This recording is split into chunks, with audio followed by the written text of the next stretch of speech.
Hello everyone, hope you're doing well. Today we are going to be going over the 4th season of the Battle Pass, Fearless Voltigeur, and all of the changes between it and the previous Battle Passes. There's also a new set of challenges. I will make a separate video which will go over them and also how I'm personally going to attempt them, and also all of the other stuff. So let's get into it. So when it comes to the vehicles, I've already done videos on each devblog of the vehicles. You've got the EBR 1963. It's very similar to the EBR 75, apart from it's got a 90mm. The A6M6C, which is very similar to the A6M5 high that we have in the game, with slight differences. The SDKFC 25122, which is the half track with the 75mm for Germany, and also the USS Detroit, which is an Omaha class, which is similar to the ones we already have in game. They're all premium, which is a big bonus when it comes to the vehicles themselves, and also at the same time they're all going to be great for their individual trees and hopefully can get people playing a few different nations. All of them, apart from the SDKFC 25122 as well, will be good for daily tasks and special tasks and also events, since they are rank 3 or above, with the EBR 1963 being rank 4, the SDKFC 25122 being rank 2, and the others being rank 3. When it comes to the free vehicle of this battle pass, that is once again the plane. The level 50 will be the A6M6C, so that will be the free one. And then in order to get the other vehicles, you will have to use the paid battle pass, or you'll have to trade in the coupons that you got from the last battle pass in order to get this one for free. The SDKFC 25122 is the level 14 vehicle.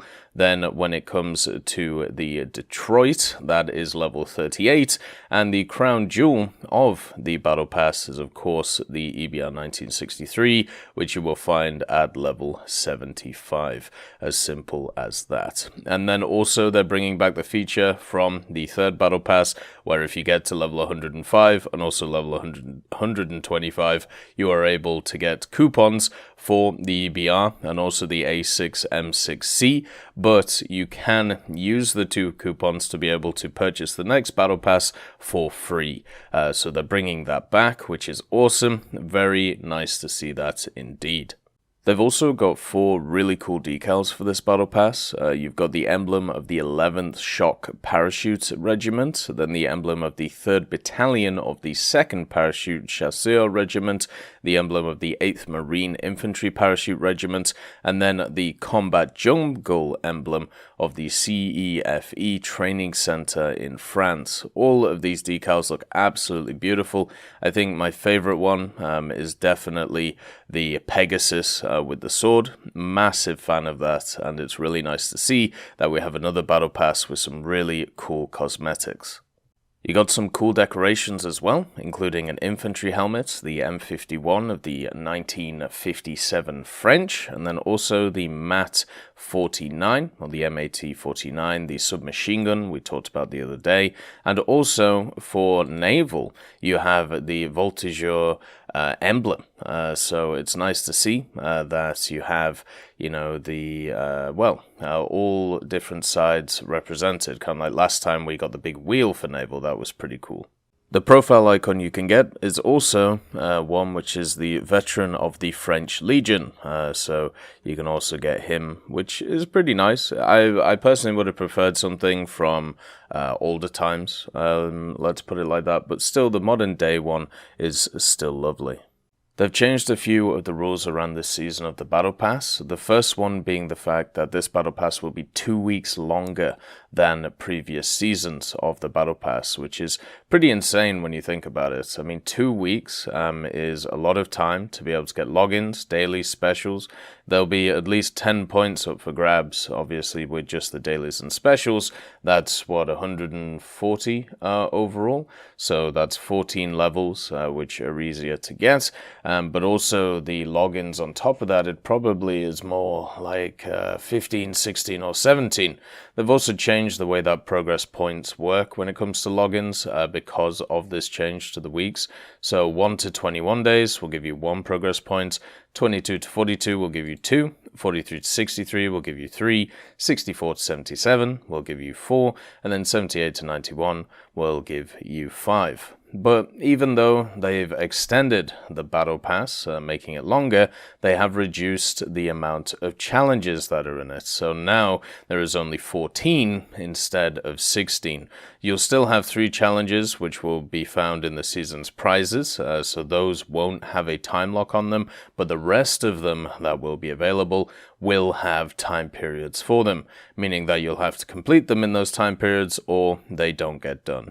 It's as simple as that. It's kind of sad how they've kept this system instead of extending it, but then again, a lot of these are 3 weeks long, and I feel like 3 weeks is long enough for the majority of them. And also, at the same time, I'll be making a separate video going over the challenges and how I would approach them.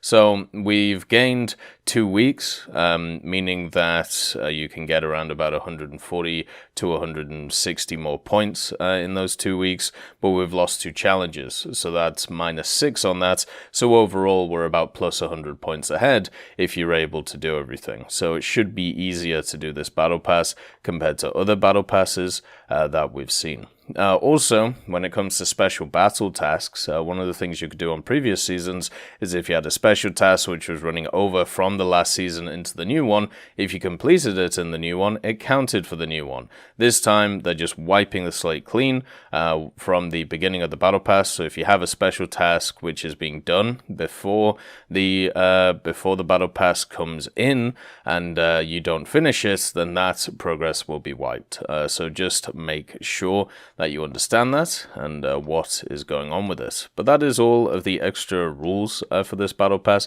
As I said, I'll go over the challenges in detail. They're a lot easier than the ones that we've seen previously, so I wouldn't worry too much about it. There's only one tricky one. All of the rest are just generally playing the game with very specific vehicles. As always, I hope you all have a wonderful day, and I'll see you next time.